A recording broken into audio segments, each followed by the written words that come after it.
For the Street, I'm Ruben Ramirez in New York. Red arrows across the board today as the major markets posted small losses. The big story on Wall Street, of course, was confirmation of Yahoo's $1.1 billion acquisition of blogging site Tumblr. And the big question was whether the acquisition will pay off for Yahoo's newish CEO, Marissa Mayer. Shares of Yahoo ended the session down slightly to $26.59. In the oil patch, oil futures rose on the back of weakness in the dollar and optimism about the outlook for energy demand. Crude oil for June delivery tacked on 69 cents to end at 96.71 a barrel. In corporate news, shares of Peregrine Pharmaceuticals posted double-digit gains on word of what looks to be a promising cancer drug. Peregrine announced it had reached an agreement with the Food and Drug Administration on its plans for a Phase 3 trial for the treatment now known as bavituximab. Peregrine says it produced promising data in a Phase 2 study using the drug along with another medication in treating a condition known as a non-small cell lung cancer.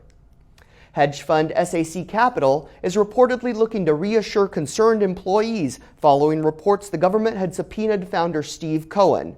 The call this morning was to tell employees that the legal troubles around the firm were, quote, just media speculation.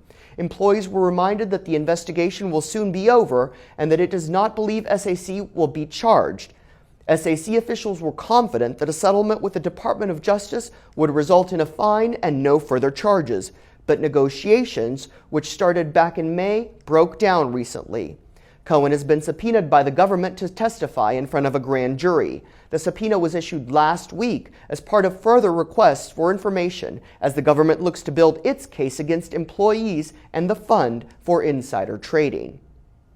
And Apple's Tim Cook will make his debut testifying before Congress on Tuesday, when the CEO, Tim Cook, is expected to press lawmakers to simplify corporate taxes as well as explain the company's tax practices. Cook will appear before the Senate Homeland Security Subcommittee on Investigations, which is looking into what it calls the structures and methods employed by multinational corporations to shift profits offshore and how that affects taxes paid. Cook is expected to lay out specific proposals to encourage companies to bring back foreign earnings to the U.S. and invest the money in job creation and research and development. For the Street, I'm Ruben Ramirez in New York.